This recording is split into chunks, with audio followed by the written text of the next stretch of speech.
Hey y'all, Judah Romo, artist, producer, filmmaker, and your favorite opinion haver here with the review of the album Mid-Air by Paris, Texas. Paris, Texas released their second album like 2 weeks ago on July 21st, so I'm a little late to the party when it comes to this review.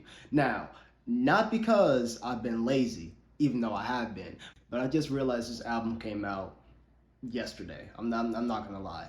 I've seen the promotion and I've seen each music video they've released prior, but in no way did I see that they released this album. Maybe that's the fault of other people. Maybe it's mine. That's to be decided still. But we're here now, and that's all that matters. Now, I followed Paris, Texas for over, I think, a year now, because a friend of mine suggested that I listen to them.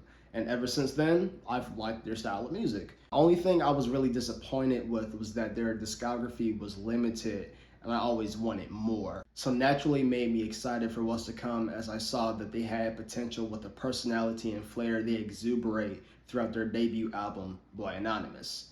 But enough of my backstory. What did I think of Mid-Air? Well, as excited as I was for this album, my expectations were met and slightly exceeded what I was expecting. This is a pretty damn good album, y'all. During my first listen, I was walking through my neighborhood and just straight off the first track, I get this boost of energy and excitement with 1037.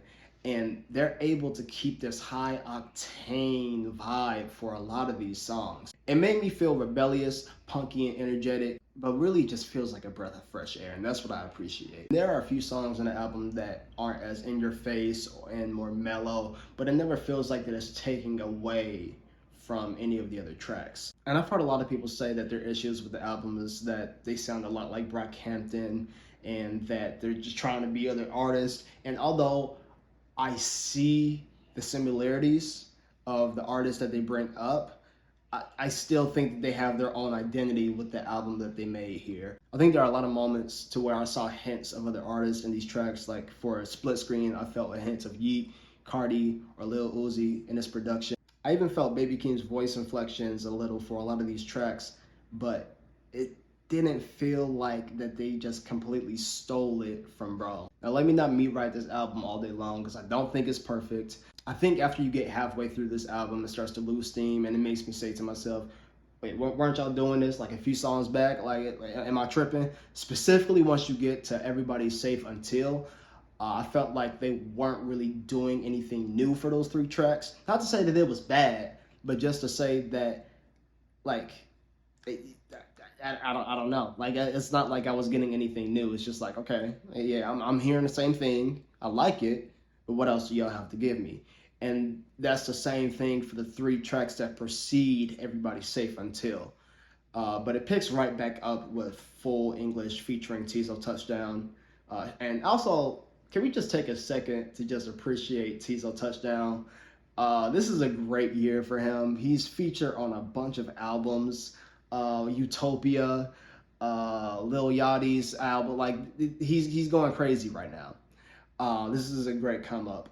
Speaking of features, including Tizo, this album only has two, and the other one's Kenny Mason, who is also an upcoming artist. And even though I love that the features on here are limited and I get to hear a lot of Paris, Texas personality throughout this whole album and that they keep me entertained, I think this album could have benefited from, I don't know, at least two more features, y'all. Just hear me out.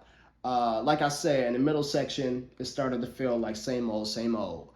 If you just changed it up with maybe just a few different artists adding their own little personality into it, that's where I feel like you could have pushed this up to a 9 or 9.5. It would have been crazy. But overall, y'all, I really like this album. I've added a lot of these tracks to my playlist, with my favorite tracks being Lana Del Rey, Sean Jarrett, D&D, and Full English.